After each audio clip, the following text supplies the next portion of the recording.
want you to meet two neighbors, Derek and Travis. Now, Derek spent months researching his purchase. He absolutely wasn't an impulse buyer. He pulled up Consumer Reports, found the manufacturer's invoice price, and walked in armed with hard data.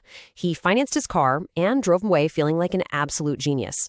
Fast forward a week later, and his neighbor Travis sees the car, loves it, and decides to go to the exact same dealership in the exact same month for the identical model.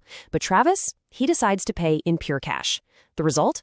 Travis walked out paying $32,350. That is $2,400 more than Derek for literally the exact same car.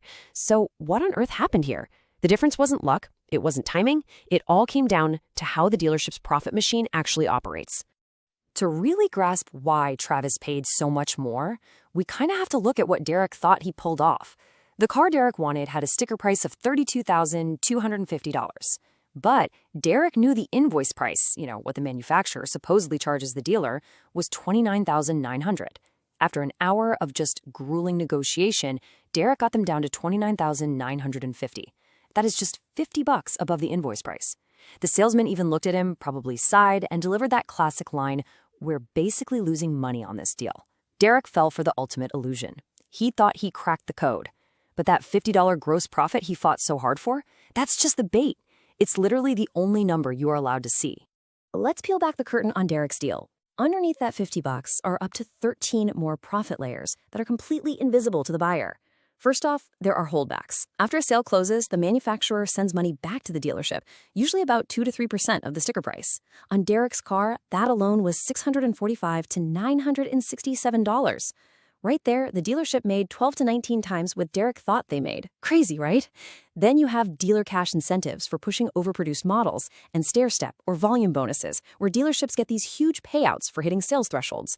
Add in regional rebates for slow-selling areas and floor plan assistance, where the manufacturer actually covers the dealership's borrowing costs for their lot inventory. Before the ink is even dry, the dealership has made thousands in hidden subsidies. So much for losing money, right? Section 1. Meet the finance manager, the true apex predator. Now we need to shift the spotlight away from the shiny sales floor and over to the true profit engine, the unassuming back office. So Derek shook hands on his negotiated price and was led to the back to handle the paperwork. Guys, this is the most profitable room in the entire building, and almost every buyer walks in with their guard completely down. The person sitting behind that desk, the finance manager, is not a clerk. They are actually the highest earning salesperson in the entire dealership. And we don't even have to guess about this. Public filings from massive corporations like Lithia Motors and AutoNation give us the exact receipts.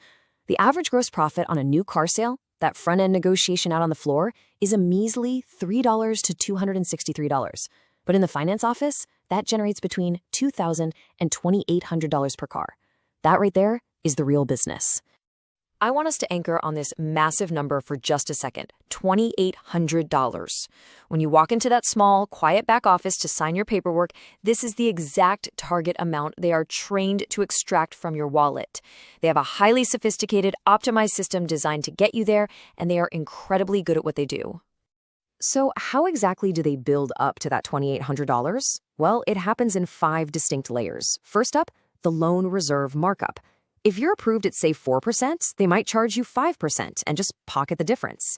Next, extended warranties. They brilliantly highlight what's covered, totally gloss over what isn't, and net up to $1,000 in margin. Then you add in gap insurance, smaller add-ons like paint sealant, and those infamous documentation fees. And suddenly you're paying $800 just for paperwork. It is like a giant puzzle, and it stacks up incredibly fast. All right, so with all that in mind, I have to ask you a question. Have you ever thought to yourself that you'd have the upper hand if you walked in with cold, hard cash? Let's pivot back to Travis, our second buyer. Travis walked into the dealership and proudly declared 5 words: "I'm paying cash, best price." He thought cash on the table meant no games and a straight deal. He really thought cash was king. But think about it. How do you think a dealership, which is heavily reliant on its back office profit center, reacts to someone trying to bypass it entirely? And here is the solution to our initial mystery. When Travis said, "I'm paying cash," he immediately, instantly destroyed his own leverage. Because what the dealership actually heard was, I am about to eliminate $2,800 of profit from your finance office. No loan reserve, no interest markup, no gap insurance, no warranty upsell. Travis made their entire finance profit layer vanish in a snap. So the dealership did literally the only thing it could do to survive the transaction. It held firm and made up the difference on the sticker price. They offered zero flexibility. And that is exactly why Travis, the cash buyer, ended up paying $2,400 more for the identical car. Now, you might be wondering, okay, great, I just won't tell them I'm paying cash until the very end. Good instinct, but actually, the dealership is already way ahead of you.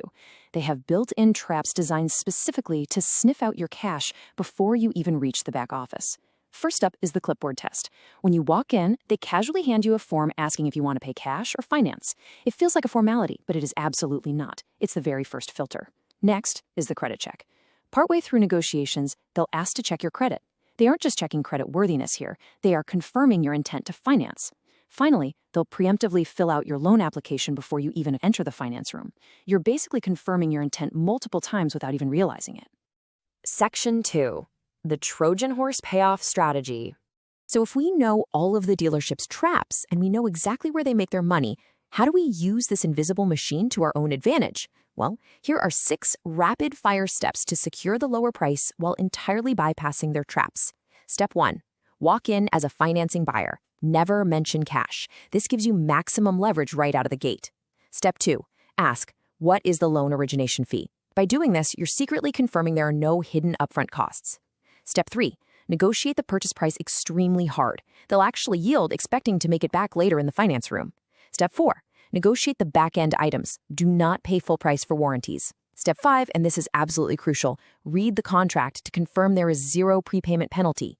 And finally, Step 6, sign the loan, drive home, and spring the trap by paying off the entire loan the very next day.